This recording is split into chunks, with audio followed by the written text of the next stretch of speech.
Let's bring Dr. Measles in. He's an infectious disease specialist and senior scholar at Johns Hopkins, and joins us here in the studio in New York. So it's great to see you here in person. We've had you on remote so many times, and this has become a big story, particularly in Florida, because the state surgeon general there has been kind of defying, he has been defying the CDC guidelines on measles. Kids are supposed to stay home, right, if they're exposed for like 3 weeks, and he's not enforcing that, I guess. Exactly. What we want is individuals who are contagious to stay home, and we also want the unvaccinated individuals that might be at a given school. And some kids are too young to be vaccinated or might be immunocompromised. We want them to be given guidance that they need to stay away until this outbreak is over. And we've had measles outbreaks in the past. Other years have been even worse. But what we don't have is people kind of flouting science-based guidance. Now, as I said, it's the state surgeon general. They have a surgeon general in the state of Florida, writes the letter to parents. Let's put up the letter, guys, on the screen. I'll read part of it here. It's just saying, due to the high immunity rate in the community, as well as the burden of families and educational cost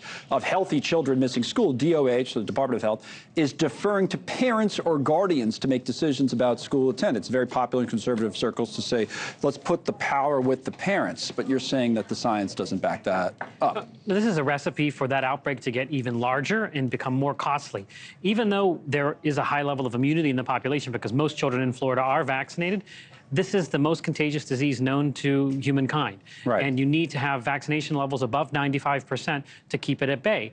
If you've got unvaccinated individuals mixing with people that might be contagious or infectious, the virus is going to find them, and they're going to then spread to more people, and the outbreak gets bigger and bigger and more costly to control. So this recipe that he's actually advocating is one that's going to make Florida less safe and cost the health department and cost taxpayers more to control. The children should stay home 3 weeks. That's the guidance, right? If they're exposed. So even if some other child in their classroom, I think that's what exposure means, has measles, so you stay home for 3 weeks. Until the outbreak is quenched, and this is for the unvaccinated kid. If you're a vaccinated child, these cases don't really pose a risk to you. It's for the unvaccinated individuals that need to stay away until that threat is gone. And if they've been exposed, they might actually pop up and become contagious themselves with the case, and they could spread it to other individuals. Now, it's not just Florida, as we said in the introduction there. There are other states where we're seeing measles cases going up. But what's the perspective on that? Are they going up much more than we've seen in other years? Is it comparable to other years? We don't want to be alarmist about this. So is it measles making a comeback? I mean, how bad is it?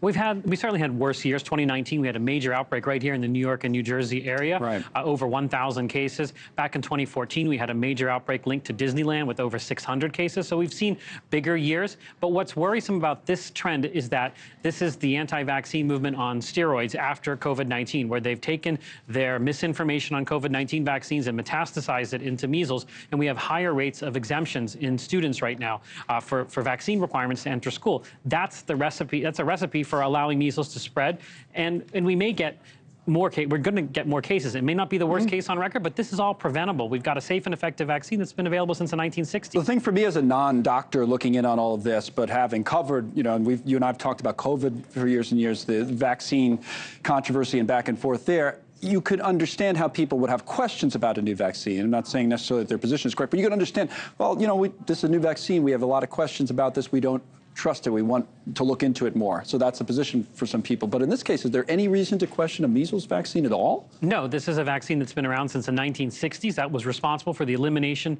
of measles from not just from North America, but also South America. What's happened is that there's been a lot of flawed studies that got a lot of press on links between autism that have been completely debunked and completely retracted, those studies that were shown to be fraudulent. But that's kind of gotten its own life in the anti-vaccine movement. And individuals like RFK Jr. continue to promote this idea that's been debunked. It's completely false and arbitrary. But there's nothing to any of that. No, there's nothing to it at all. So it's interesting to watch the effect of it, though, because there's a real effect when people stay home or don't stay home when they're supposed to, when these guidance are put out. So we'll see how it goes in Florida. It's good to see you, by the way, in person. So hopefully we'll have you on more of these stories. Dr. Measles from Johns Hopkins.